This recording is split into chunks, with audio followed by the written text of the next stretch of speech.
Hi friends, அஸ்ஸலாமு அலைக்கும். இன்றைக்கி வந்து நம்ம மீன் குழம்பு எப்படி செய்கிறதுன்னு பார்க்கலாம். ஸோ ஒரு பேனில் வந்து நான் ஆயில் ஊற்றினதுக்கப்புறமா கடுகு, கருவேப்பிலை, அப்புறம் ஒரு பெரிய வெங்காயம் வந்து நான் நல்லா வதக்க விட்டுருக்கேன். ஸோ மசாலா நம்ம ரெடி பண்ணி வச்சுக்கணும்.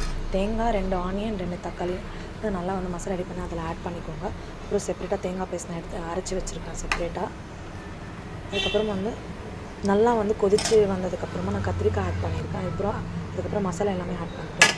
1 டேபிள் ஸ்பூன் குழம்பு மிளகாய் தூள், அப்புறமா பார்த்திங்கன்னா உங்களுக்கு மஞ்சள் தூள், அப்புறம் மிளகாய் தூள் காரத்துக்கு ஏற்ற மாதிரி உப்பு ஆட் பண்ணிவிட்டு கொஞ்சம் கொதிக்க விடுங்க. நான் கத்திரிக்காய் நல்லா வந்து வெந்ததுக்கப்புறமா வந்து நான் மீன் தலை அதில் ஆட் பண்ணிக்கிறேன் செப்பரேட்டாக. ஸோ ஆட் பண்ணிட்டு மீடியம் ஃப்ளேமில் வச்சு ஒரு 5 to 10 மினிட்ஸ் வந்து நல்லா கொதிக்க விட்டுருங்க.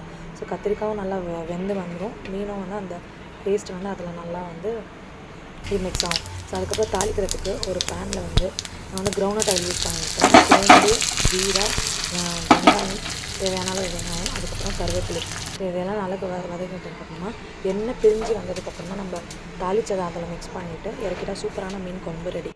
நீங்கள்